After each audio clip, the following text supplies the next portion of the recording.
આપ સૌનું હાર્દિક સ્વાગત છે।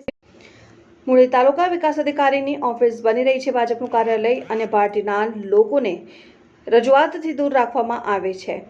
મૂળી તાલુકા વિકાસ અધિકારીની ઓફિસ ભાજપનો અડ્ડો બની ગયું હોય તે રીતે આગેવાનો સતત ઓફિસમાં જોવા મળે છે અને ફરિયાદ ઉઠવા પામી છે અને આજે રાજુલા કરપડા રાજુલા રજૂઆત માટે તાલુકા વિકાસ અધિકારી ઓફિસ ખાતે પહોંચ્યા ત્યારે ભાજપ આગેવાનોનો અડ્ડો જામેલ। જ્યારે પણ ગામડાઓમાં કોઈ તાલુકા વિકાસ અધિકારીની કોઈ રજૂઆત કરવા માટે આવે ત્યારે ભાજપના એક બે નેતા ટીડીઓની ઓફિસમાં પણ પગ પણ ચડાવીને બેસી જતા હોવાની અનેક ફરિયાદો ઉઠી છે ને વિદ્યાર્થીઓના દાખલાની પડી રહેલી મુશ્કેલીના મુદ્દે આપ નેતા રાજુભાઈ કરપડા વગેરે રજૂઆત કરવા તાલુકા વિકાસ અધિકારીને પહોંચ્યા ત્યારે રાબેતા મુજબ તાલુકા ભાજપના એક પ્રતિનિધિ ઓફિસમાં આવીને બેસી ગયા, જેના કારણે થોડીવાર માટે વાતચીત ઉગ્ર બની હતી। તાલુકા વિકાસ અધિકારીની એવી તો શું મજબૂરી રહી છે કે પોતાની ઓફિસમાં કામ વગર બેસી રહેતા ભાજપના નેતાને ઓફિસ બહાર બેસવાનું કહી શકતા નથી।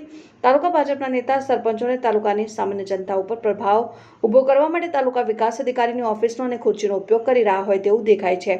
આ બાબતે ઉચ્ચ કક્ષાએ રજૂઆત કરવામાં આવશે અને મૂળી તાલુકા વિકાસ અધિકારીની ઓફિસને આ લોકોની મુફ્ત કરાવવા માટે લડત સાથે રજૂઆત કરવામાં આવશે તેમ જણાવ્યું। Reporter Ramkubhai Karpada, news 7 India, Muli.